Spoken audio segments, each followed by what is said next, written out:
Hello नमस्कार, welcome to the channel. इस video में हम समझेंगे कि क्या है important trading levels for Indian market indices for the next week, यानी कि कल से लेके फ्राइडे तक के लिए क्या इंपॉर्टेंट लेवल्स रहेंगे।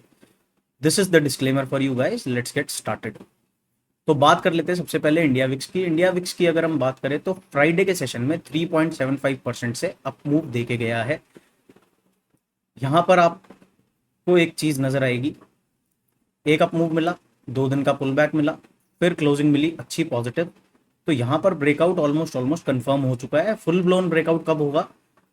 12.3175 के ऊपर जिस दिन हमें डेली क्लोज मिल जाएगा उस दिन इंडिया विक्स में एक अपमूव, आपको काफी सॉलिड अपमूव देखने को मिलेगा। इस तरीके की कोई कैंडल हमें देखने को मिल सकती है, जैसी यहाँ पर है। लार्ज रेंज कैंडल्स काफी बड़ी देखने को मिल सकती है इंडिया विक्स में। अब इंडिया विक्स क्या है? वॉलेटिलिटी इंडेक्स है। ये पूरे इंडियन मार्केट्स का वॉलेटिलिटी बताता है कि कितनी वॉलेटिलिटी है। ये अगर 12 के ऊपर निकलता है, 12 और टू बी मोर अग्रेसिव 13 के ऊपर अगर निकलता है तो काफ़ी ज़्यादा वॉलेटिलिटी देखने को मिलेगी। मोमेंटम की बात करें तो अबव 50% है, तो ये भी पॉजिटिव है। स्ट्रेंथ की बात करें तो स्ट्रेंथ भी काफ़ी सॉलिड है, 20 के ऊपर स्ट्रेंथ आ चुकी है।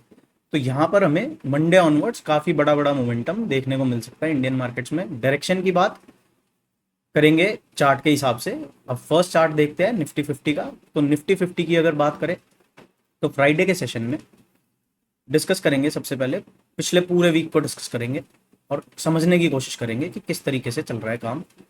अब यहाँ पर अगर आप देखोगे तो ऐसा नहीं है कि एक दिन में मार्केट्स ने अपना ट्रेंड डिसाइड किया है। यहाँ पर आप देखोगे तो एक अप मूव के बाद जब फर्स्ट सेलिंग आई, उसके बाद बायर्स हर लेवल पे प्रेजेंट हुए। यहाँ से रिजेक्शन आने के बाद यहाँ पर हमें बाइंग देखने को मिली, फिर रिजेक्शन आए, फिर 2 दिन बाइंग देखने को मिली और फिर से रिजेक्शन आया। तो यहाँ पर बियर्स ने काफ़ी सॉलिड तरीके से अपनी स्ट्रेंथ को रिप्रेजेंट किया है। हर बाइंग को उन्होंने सेलिंग में कन्वर्ट किया है। तो डायरेक्शन की बात अगर करें तो अब कुछ टाइम के लिए डायरेक्शन इंडियन मार्केट्स का डाउन साइड का है। नियरेस्ट सपोर्ट लेवल की बात करें अगर डेली टाइम फ्रेम पे, तो जो नियरेस्ट सपोर्ट दिखता है दैट इज समवेयर अराउंड 24,295। तो एक सपोर्ट ये दिखता है। अब चलते हैं 1 आवर टाइम फ्रेम पे और समझने की कोशिश करते हैं कि इंट्राडे बेसिस पे या वीकली बेसिस पे किस तरीके से हमें प्लान करना है चीज़ों को। अगर हमें अपसाइड के बारे में सोचना है, सबसे पहले वो डिस्कस करते हैं कहाँ पर हम अपसाइड के बारे में प्लान करेंगे। तो अपसाइड के बारे में प्लान किया जाएगा 24,900 के ऊपर ही। 24,900 से लेके 25,000 तक की जो रेंज है, जब तक इसको डिसाइसिवली ब्रेक करके क्लोज नहीं कर देता है निफ्टी 50, तब तक हमें अपसाइड के बारे में प्लान नहीं करना है। तब तक हमारी स्ट्रैटेजी रहेगी, वो रहेगी सेल ऑन राइज की। बेशक हमें यहाँ मिल जाए, यहाँ से भी हम सेलिंग के बारे में सोचेंगे। बेशक हमें यहाँ मिल जाए, यहाँ से भी हम सेलिंग के बारे में सोचेंगे।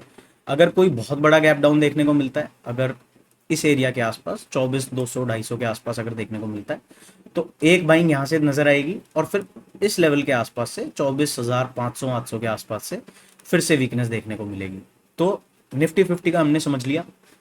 बाय ऑन डिप्स का, सॉरी, सेल ऑन राइज का सेटअप रहेगा। बुलिश कब होना है निफ्टी के अंदर? 25,000 को रिकैप्चर करेगा, उसके बाद ही हम बुलिश होंगे। अब मोमेंटम डिस्कस करते हैं। मोमेंटम किस तरीके का है निफ्टी के अंदर? मोमेंटम की अगर बात करें तो नेगेटिव है, काफ़ी नेगेटिव मोमेंटम है। और ओवरसोल्ड होने का मतलब ये नहीं है कि अब यहाँ से बाइंग कर लो और बाइंग आ जाएगी। तो डेली टाइम फ्रेम पे निफ्टी काफ़ी नेगेटिव दिखता है। वीकली एरियाज की बात करें तो वीकली सपोर्ट इसका 24,560 पे है और वहीं पर कहीं ना कहीं हमें पिछले वीक की क्लोजिंग मिली है। इस लेवल को ब्रेक करेगा तो काफ़ी नीचे के लेवल्स आपको देखने को मिल सकते हैं। 23,500 भी ऑन कार्ड्स है। ड्यूरिंग द वीक आपको ये लेवल्स देखने को मिल सकते हैं। ये पूरे वीक का हो गया। अब बात करते हैं सेंसेक्स की। प्राइस एक्शन सेंसेक्स का कुछ ना कुछ लेवल तक निफ्टी को इमिटेट करता है, तो निफ्टी के हिसाब से ही इसमें भी हम यही बात करेंगे। इसमें जो नियरेस्ट सपोर्ट जोन है वो हमारे पास है 79,800 के आसपास। ये एरियाज डिफेंड नहीं हो पाएंगे तो 78,540 भी आपको देखने को मिल सकता है आने वाले सेशंस में। डायरेक्शन इसकी भी नेगेटिव ही है। कब तक नेगेटिव रहेगी? जब तक ये 81,000 को, 81,600 700 से लेके 81,900 तक को अपसाइड में ब्रेक एंड क्लोज नहीं कर देता है। 1 आवर टाइम फ्रेम पे चलते हैं। 1 आवर टाइम फ्रेम पे समझने की कोशिश करते हैं किस एरिया के बाद हम सेंसेक्स में बुलिश हुए। तो सेंसेक्स में अगर आपको बुलिश होना है तो एटलीस्ट 81,800 से लेके 81,900 का जो रेंज है, इसके ऊपर जिस दिन हमें एक पॉजिटिव कैंडल क्लोजिंग मिल जाएगी इस तरीके की, तभी हमें अपसाइड के बारे में प्लान करना है। तब तक क्या स्ट्रैटेजी रहेगी, इसमें भी सेल ऑन राइज की रहेगी। यहाँ मिलेगा तो शॉर्ट करेंगे, यहाँ मिलेगा तो शॉर्ट करेंगे, और कोई बड़ा गैप डाउन मिलता है तो बाइंग का वेट करेंगे और नेक्स्ट इमीडिएट रेजिस्टेंस एरिया के आसपास शॉर्ट प्लान करेंगे। सिमिलर ही चलेगा इसमें भी, सेंसेक्स में और निफ्टी में सिमिलर ही प्राइस एक्शन रहता है। कभी कभी ऐसा हो जाता है एक्सपायरी डेज के आसपास, कभी कभी ऐसा हो जाता है कि थोड़ा सा अलग मूव कर जाते हैं।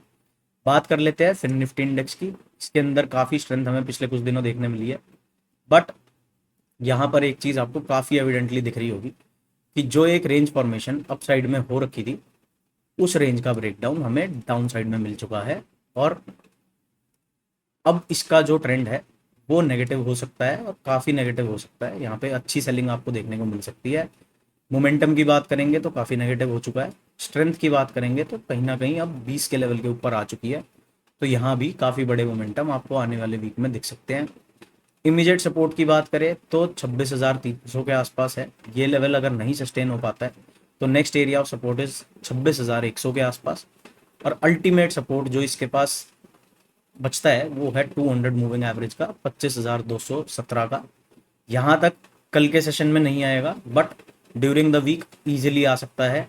25,985 के आसपास भी एक अच्छा सपोर्ट है। ये लेवल्स अगर डिफेंड कर पाते हैं फिर निफ्टी के बुल्स, तो हमें एक रिवर्सल का सिनेरियो देखने को मिलेगा, बट रिवर्सल के चांसेस काफ़ी थिन है, बहुत कम चांसेस हैं। अभी एक करेक्शन जो पेंडिंग है वो देखने को मिलेगी मार्केट्स में, और ऐसा नहीं है कि आपको मेरे एनालिसिस के हिसाब से जाके ट्रेड करना है। इसको आप समझो और समझने की कोशिश करो कि किस तरीके से हमें चीज़ों को एनालाइज करना है और कैसे फिर अपने ट्रेड को प्लान करना है। अब यहाँ पर वीकली लेवल पे अगर हम बात करें तो वीकली सपोर्ट एरिया एक तो यही है 26,444 के आसपास, एक सपोर्ट तो यही दिखता है। नेक्स्ट एरिया ऑफ सपोर्ट दिखता है 25,700 के आसपास, फिर दिखता है 25,160 के आसपास। तो ये एरियाज काफ़ी इंपॉर्टेंट है।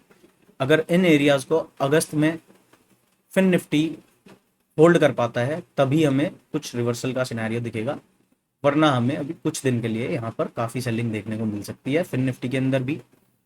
अब बात करेंगे बैंक निफ्टी की, जो कि फिन निफ्टी का एक ट्विन समझ लो, क्योंकि ये सेक्टर्स कहीं ना कहीं इंटर रिलेटेड है, इंटरकनेक्टेड है। तो फिन निफ्टी की अगर बात करें तो जो नियरेस्ट सपोर्ट लेवल है दैट इज समवेयर अराउंड 55,408। ये लेवल ब्रेक होता है तो 54,374, और फिर ये भी ब्रेक होता है तो 52,000 के लेवल्स आपको बैंक निफ्टी इंडेक्स के अंदर देखने को मिल सकते हैं। चलते हैं डेली टाइम फ्रेम पे। डेली टाइम फ्रेम पे समझेंगे कि कौन से एरियाज ऐसे हैं जहां पर बैंक निफ्टी एक सपोर्ट फाइंड आउट कर सकता है। वैसे करेगा नहीं, बट फिर भी हम सपोर्ट को भी डिस्कस कर लेते हैं। अब इस हफ्ते में आपको पता लगेगा कि सपोर्ट ब्रेक होना कितना पेनफुल होता है, कितना पेन होता है। 55,130 के आसपास एक सपोर्ट दिखता है, 54,300 के आसपास एक सपोर्ट दिखता है, और अल्टीमेट सपोर्ट जो दिखता है वो 53,483 के आसपास दिखता है। बैंक निफ्टी में बुलिश कब होंगे? 56,400 का लेवल जब तक अपसाइड में ब्रेक एंड क्लोज नहीं होता है तब तक इसके अंदर बुलिश होने का कोई फायदा नहीं है।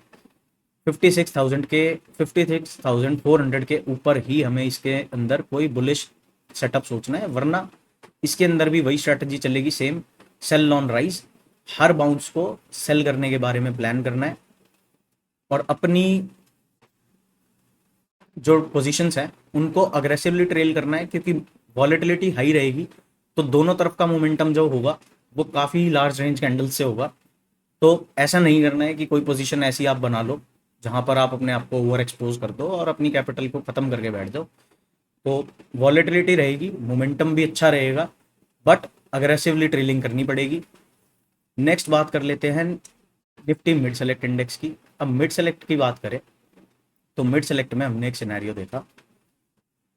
यहाँ पर अगर आप देखोगे तो 4 जुलाई के बाद से एक भी हमें ग्रीन कैंडल नहीं देखने को मिली है। ग्रीन कैंडल्स हैं इसके अंदर वैसे, मैं आपको अभी दिखाता हूँ। ये अपने जो इंडिकेटर्स है उसको ऑफ करके, ये जितनी भी पॉजिटिव कैंडल्स हैं, ये दोनों कैंडल्स भी ग्रीन है, ये भी एक ग्रीन कैंडल है, ये भी ग्रीन है, ये भी ग्रीन है, बट ट्रेंड आपको दिख रहा होगा कि नेगेटिव ही है और एक टॉप फॉर्मेशन हो चुका है, रेंज ब्रेकडाउन डाउन साइड में हो चुका है। तो यहाँ पर हमें काफ़ी अच्छी सेलिंग इसके अंदर भी दिख सकती है। सपोर्ट एरिया की बात करें तो इमीडिएट सपोर्ट है समवेयर अराउंड 12,495, 12,500। ये लेवल्स वैसे तो सस्टेन होने वाले नहीं है, बट वीकली टाइम फ्रेम भी समझ लेते हैं। वीकली टाइम फ्रेम की अगर बात करें तो मिड सेलेक्ट इंडेक्स भी अपने वीकली सपोर्ट पे ही है। ये एरियाज लूज होंगे तो काफ़ी पेन देखने को मिल सकता है। नेक्स्ट एरिया ऑफ सपोर्ट है समवेयर अराउंड 12,122 और उसके बाद अल्टीमेटली 11,600 से लेके 500 तक। अब इतने बड़े बड़े लेवल्स में दे रहा हूँ, इतने बड़े बड़े ट्रेंड आते हैं या नहीं आते हैं वो आपको पता लगेगा आने वाले हफ्तों में। तो टाइटली ट्रेल करना है अपनी पोजीशंस को, बहुत ज़्यादा अग्रेसिव व्यू नहीं बनाना है, वॉलेटिलिटी हाई रहेगी तो अपनी पोजीशंस को, अपने स्टॉप लॉसेस को टाइटली ट्रेल करना है और टारगेट्स के लिए भी अग्रेसिव रहना है। बहुत ज़्यादा बायस्ड होके नहीं करना है, न्यूट्रल रहना है। जिस हिसाब का मार्केट आपको ट्रेड दे रही है उसी हिसाब का आपको ट्रेड प्लान करना है। बात करें कि मिड सेलेक्ट इंडेक्स में कहाँ पर बुलिश होना है, तो एटलीस्ट 13,000 का जो लेवल है, ये हम पिछले हफ्ते भी बोला था कि 13,000 के ऊपर जब तक क्लोजिंग नहीं मिल रही है तब तक हमें इसमें बुलिश व्यू नहीं बनाना है। अभी भी हम उसी बात पे इंटैक्ट हैं। 13,000 से ऊपर जाएगा तभी हम इसके अंदर अप मूव की या फिर बुलिशनेस की कोई पोजीशन बनाएंगे। So this is all in this video. मिलते हैं नेक्स्ट वीडियो में। बाय बाय, जय श्री राम।